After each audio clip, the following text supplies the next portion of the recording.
เอาถูกมาไว้ให้เราไปปลูกเนาะโดยอันนี้เนาะโดย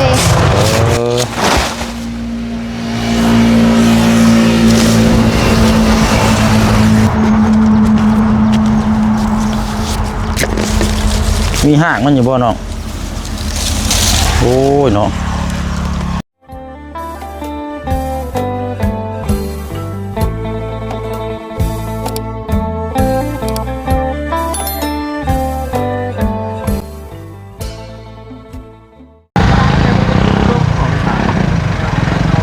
เดี๋ยวจองมองเบิ่งเสาบ้านน้องใจดีก็รู้สึกว่าคือสีเงื้องเงื้องหน้าเงื้องหลังแท้เด้บัดนี้พี่น้องเนาะเฮาสิเอาผ้าวัดมาให้เพิ่นปกไว้บ่พี่น้องเอ้ยหรือว่าสิปล่อยโล่งไว้แบบนี้ครับพี่น้องเนาะเดี๋ยวเบิ่งตัวจริงนำกันก่อนเนาะเดี๋ยวดื้อมันก่อนเพราะว่าตั้งแต่มอบเสาให้นี่ก็ผ้าพลก็ตกลงหลายรอบแล้วพี่น้องเอ้ยห้ำนี่อาจจะทำให้มีมอดหรือว่าจะทำให้เสาคดเนาะอันนี้ก็เบิ่งก่อนเนาะทางพ่อน้องใจดีอยู่บ่พี่น้องเนาะเดี๋ยวสิได้ดื้อเบิ่งก่อนถ้าเฮาบ่บอกหรือว่าบ่นั่นนี่เพิ่นก็เจ้าก็สิปล่อยไว้แบบนี้ได้พี่น้องเนาะเอากันจังว่าจังคุยน้ำกันเนาะพี่น้องเนาะทางน้องใจดีก็น่าจะแม่นไปโรงโรงเรียน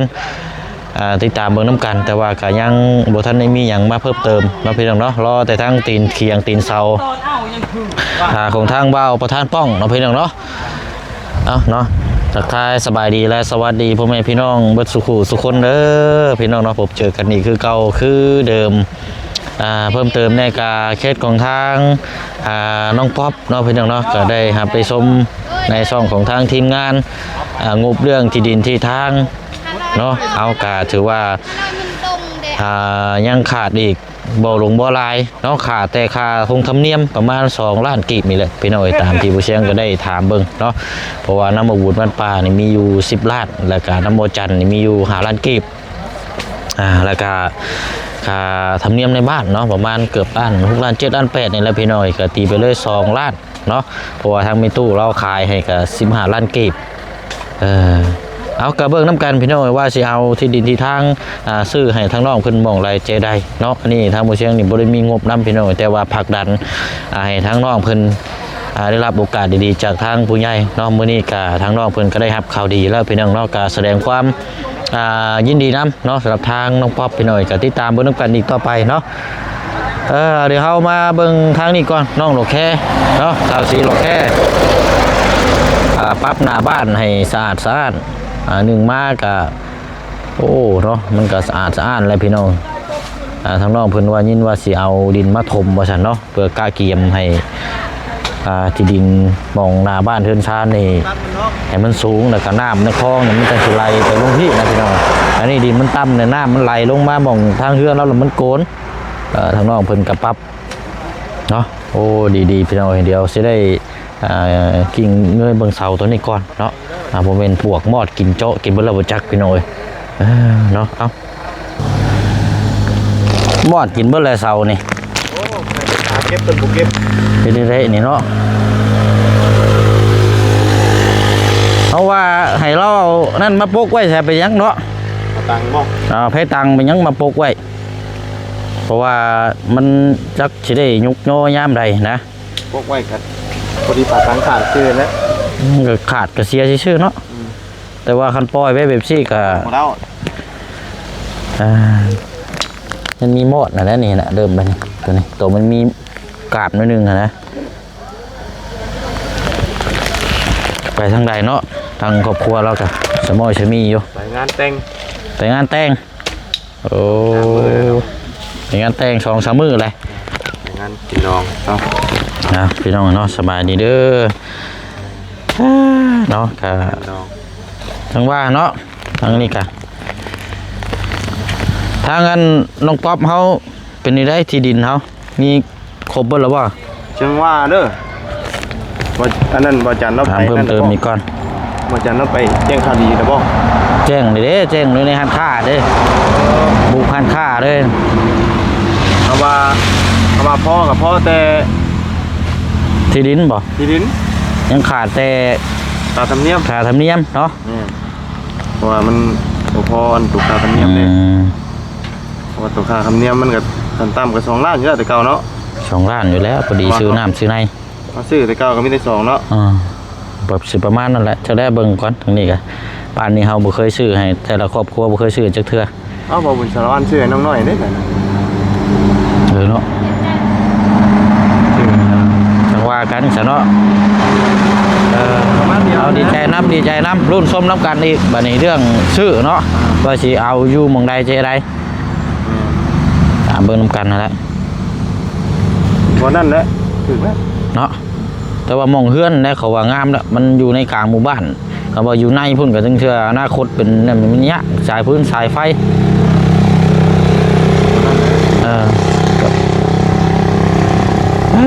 เนาะ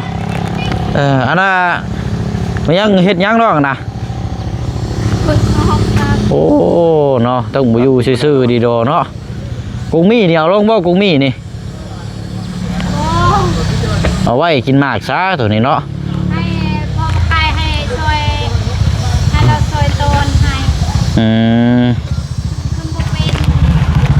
น เบิ่งเด้อค่ะคอยไปเบิ่งข้างนอกเพิ่นก่อนเด้อบ่รู้เด้ออันนี้ไว้นี่แหละพี่น้องจักสิแนวใดปล่อยไว้นี่ก่อนปกก็เนาะโอ้โรเนาะปิดแล้วสานแล้วน่ะเฮือนซานบัดนี้เนาะเอานี่แหละพี่น้องทางน้องเราแค่ถ้าว่ามาย่ำไรบ่เห็นเวียกเห็นงานนี่ถ้าว่าบ่แม่นน้องเพิ่นตามที่พี่น้องอีซีติดตามมานี่กันนี่แหละเนาะเรากับโบราบัดผู้เฮือนนะบ่น้องนี่ บ่อยากเฮ็ดบนแบบว่าบนให้มันเป็นซื่ออันบ่เสียงนี่ไม้เลย เงินดอกบ่เพื่อน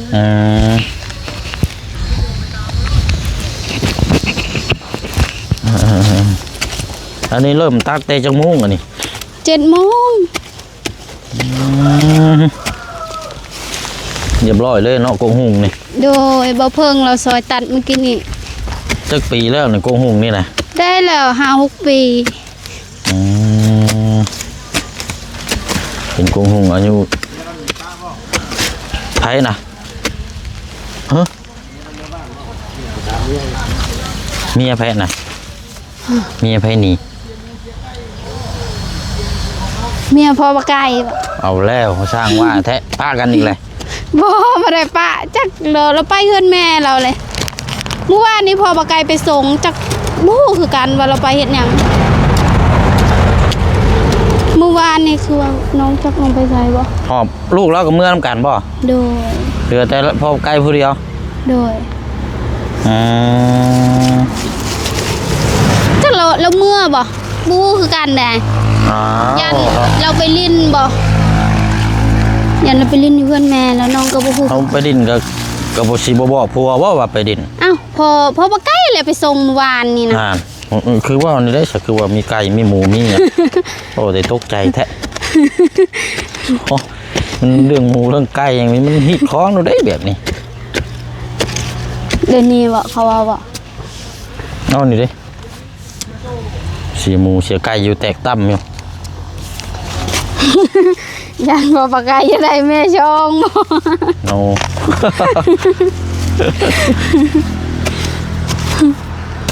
สิให้เอาเมียชองเมียสิอยู่บ่ได้เนาะจังว่ากันซะเนาะว่าสิพาห่างกันบ่ดอก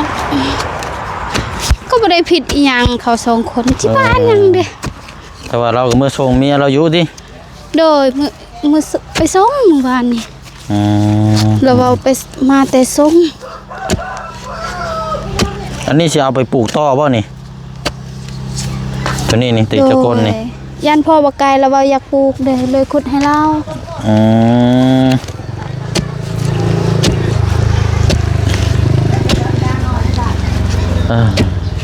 ตับนี่ออกแล้วก็แปลนแล้วก็หาดินมาถมบัดนี้เนาะโดยงามเด้นี่เดินเอาสูงจักหน่อย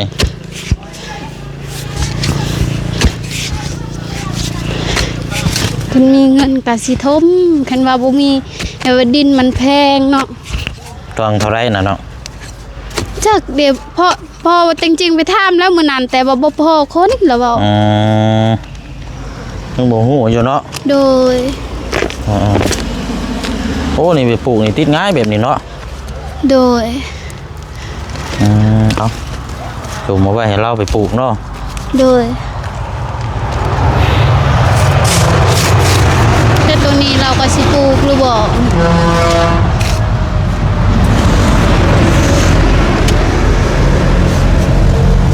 ตัวนี้ก็เอาไปปลูกบ่ จากได้ตัวนั้นก็แบบนี้เลยล่ะเราขุด โอ้อยู่เทิงก็แม่นบ่เลยบ่น่ะ โดย มันติดคือกันแบบนี้ แต่ว่ามันนานไง มันใช้เวลาเนาะ โดย เอาไปให้เรานี่ได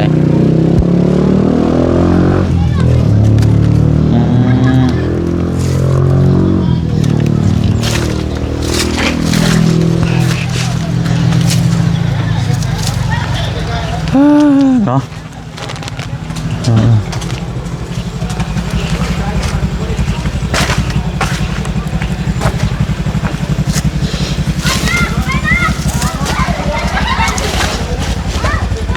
เป็นยังไงลูกนอนบ่ ลูกเรานอน โอ้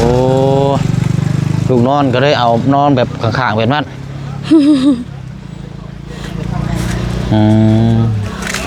ตัวนี้ได้สาเหตุนี้ได้บ้านนี้เนาะ ตัวนี้บ่ ตัดทิมได้บ่ โดย เอาคือพอแล้วเนาะถอยก่อนซะเนาะมันล่มทับ มาบุญเมื่อกี้นี่ก็เกือบกุกมะฮุงทับรถตัด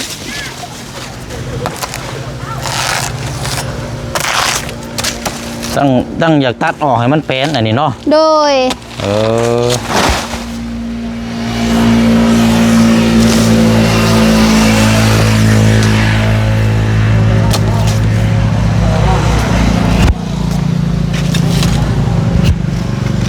อันนี้โคกหมึกทิกอันนี้โอ้ไว้เด้อนี่ เป็นมากแล้ว มัน ปลู เป็ ก นมากแล้ว กิน บ่ เล ได้ ย กิน อ่ะนะ เอาไว้เดี๋ยวนี้นี่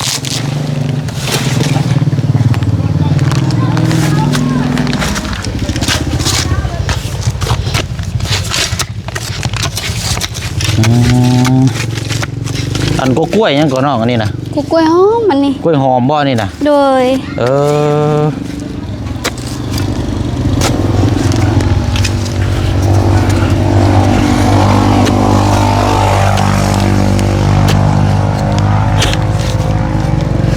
กล้วยหอมแล้วแซ่บแล้วก็เป็นราคาอีก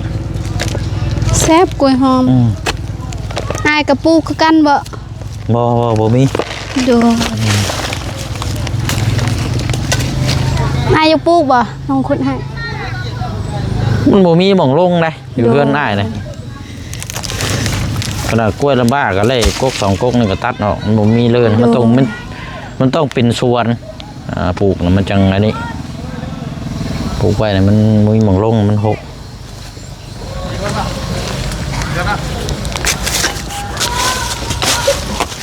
กล้วยหอมมาเลยแถวนี้เนาะ โดย โอ้นี่กูพริกนี่บ่ตัดเด้อนี่คันว่าตัดก็ขุดเอาไปปลูกหม่องไม้ บ่ขุดแบบว่าปลูกอยู่ให้อีกอันนี้ให้แม่ปลูกอยู่ให้มื้อเช้านี่เราก็มาแต่ปลูกมะเขืออยู่ให้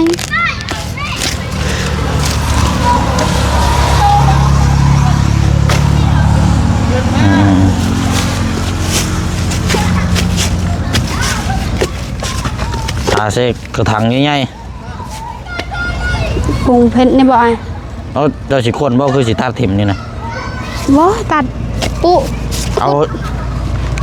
หาขุดกับกระถางก็ได้ โดยแบบว่าแช่อยู่น้ำก็ได้มันบ่ตาย มันก็เริ่ม แล้วก็ มันเป็นหลอกเลยมันสิเป็นหมากเลยได้อนี่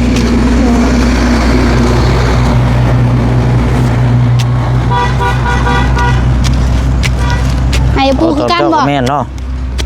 ให้อยากปลูกบ่ บ่อันถามซื่อ ก็ว่าปลูกบ่อนไอ้ผักสบาย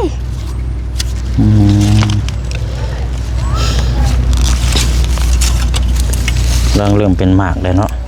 อันนี้หมักพริกซีเมนต์บ้านไปธรรมชาติอันนี้เบิ่งนี่บ่ได้ปลูกอันนี้เนาะ โดย มันเกิดธรรมชาติ หมุกพิษอยู่ส่วนบานสกีซ้ำนี้มันแล้ว ม่ ยั นบ่ ง เลยนี่โอ้ยังเริ่ แต่ว่ามันยังบ่เป็นมาก อืม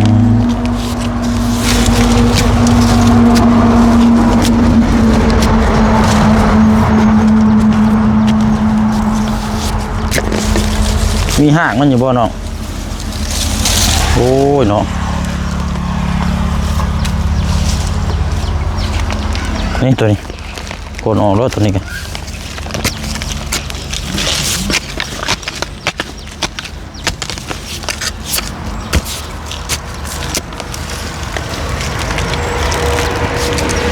บ่มีหม่องปลูกบ่เจ้าบ่มีหม่องปลูกซำบ่เจ้าว่านี่นะ บ่ปลูกอยู่ให้ เออ น้องว่าแค่นายอยากปลูกให้อายปลูกก็ได้น้องปลูกหลายแล้วอยู่ให้ เอาจังซี่ก็ได้ชาวหรืออ้ายสิเอามาปลูกอยู่เฮือนเด้อ โดย อ่ะเดี๋ยวมาปลูกอยู่เฮือนพี่น้องพอดีละถ้ามันเป็นโรคกระจังกินบาดนี้โอ้หมักพริกอันนี้หมักพริกขาวได้นี่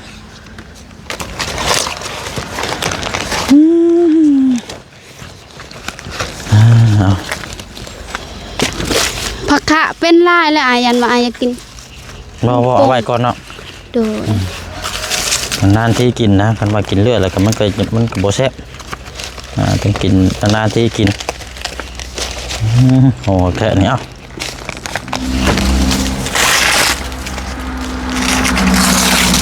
เดี๋ยวนะอันนี้ลองเอานี่ โดยก่อน เอาเครื่องนี่มัดเอาอันนั้นพ่อก็แม่น้องจะดีไปใช่ก่อน เราไปดองอยู่บ้านเรา แต่งานดอง โดยไปงานดองของหลานเราอยู่บ้านเราอยู่บ้านเอียงก็บ้านเก่ง งานแทนบ่ โดย เข้าบ้านยังก็ว่าอยากถามแล้วนี่นะในคันวันที่เสาร์นี่สิปกไว้บ่หรือว่าสีนี่แหละนี่เดี๋ยวมันหมอดกินนี่มันดอกอันนี้ ถ้ามาปะแบบนี้มันก็อันนั้น มันดอกได้มันถึกไหมมันถึกฝนเลย คือฝนตก หมดเนี่ยบุกินแล้วแต่ว่ามันสิล็อกอันนี้นะเพราะว่ามันฝนเนี่ยมันตก2-3 รอบเลยมันมาเป็นไปได้เรามีให้เราเฮ็ดหลังคาไว้ซะ โดย มีสังกะสีเก่าเฮ็ดหลังคามุงเอาประมาณนี้นะแต่ว่าบ่ให้ปกยันหมอดมันอีกสังกะสี เห็นว่า เก่า ปะแบบนี้มันก็อันนั้นมันแล้ว เพราะมันหลอกได้เนาะ โดย ว่าจักงามใดสิได้ย่อนะมันยังบ่มีงบอยู่ ยามนี้แห้งฝนตกอีก ช่วงฝนกำลังเริ่มตกเชื่อมอันนี้นี่เนาะบ้างไว้หันคนก็ได้เนาะจะเฮ็ดเวียกจังหวัดรถได้ขอบใจเอาลงไปเลยบ่อันนี่นะ โดยเอาไว้แต่เบิ่งนี่ เอ้ามันว่าตัวสูงพี่มันสิเป็นมากเลยเอาไว้ก่อนไปยังบ่คือหรอกติมันล่มเลยเนาะ โดยเอาไว้ก่อน จังว่า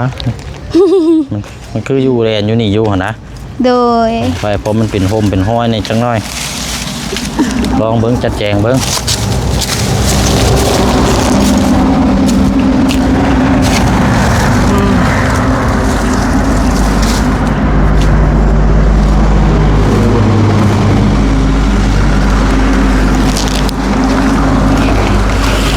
เบิ้งจิมแล้วมาห้องพี่บ่ โดย อ๋อโธ่นั่นแหละ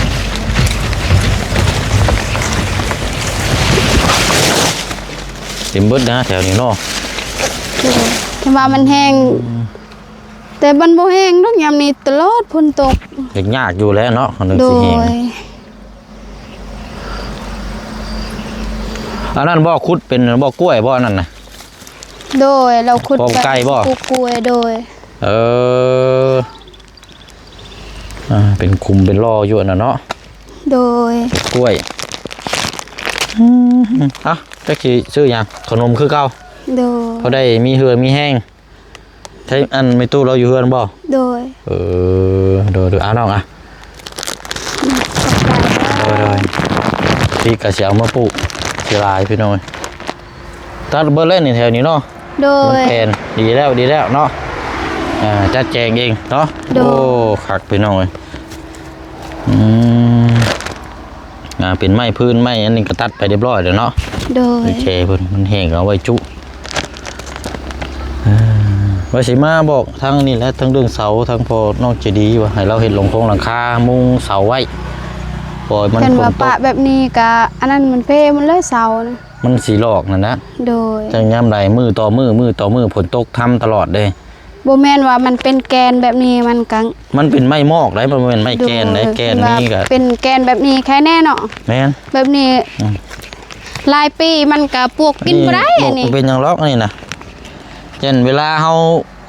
บัดปุ๊กขึ้นไปเดี๋ยวกบรถมันหลอกแล้วพอแห้งแล้ว แบบว่าเราต้องรักษาเนาะ ให้เรามูหลังคาขึ้นนะแล้วก็ ได้แหละ ปุ๊กไว้แน่เพราะว่าให้ผลมันทึกเดี๋ยวมันหลอกมันยังนะมาแบบบ่อยู่ชับเนาะเอาหาเลยสนองเด้อไอ้ไปเบียกต่ออีกคนเด้อ โดยสบายดีเด้อ โดยเอา ขอบใจหลายๆที่ซื้อมาฝากขนม เอาพี่น้องดีแล้วมารอบหน้านี่ถมดินงามๆบาดนี้เนาะ สิได้ทมหรือบ่ เอาได้จริงแล้วเนาะเนาะลาพี่ลาน้องก่อนเด้อพี่น้องเด้อเนาะเดี๋ยวจังมา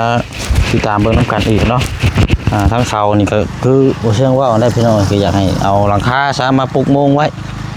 เห็นหลังคาสังกะสีเก่ามะม่วงไว้ยันไม้มันหลอกมันยังโปรเจกต์ยามใดสิได้ย่อนะพี่น้องบางเทื่อบางทีมันถึกน้ำลายมันคดเสานะมันคือไม้กระบวยนี่ก็พอแห้งได้พี่น้องเนาะมันสิประมาณนั้นเพราะว่าไม้เสานี่เพิ่นผ่าแล้วก็เอามาเลยมันเป็นไม้ที่นะมันบ่แม่นไม้อันไม่ห่าวนะพี่น้องเนาะเนาะจังว่าจังคุยน้ำกันมีอย่างเพิ่มเติมจังใดก็มาแจ้งพี่แจ้งน้องครับฮู้น้ำกันเนาะมื้อนี้ลาไปก่อนบ๊ายบายเด้อพี่น้องเด้อเนาะเบิดสุขุสุคนเนาะสบายดี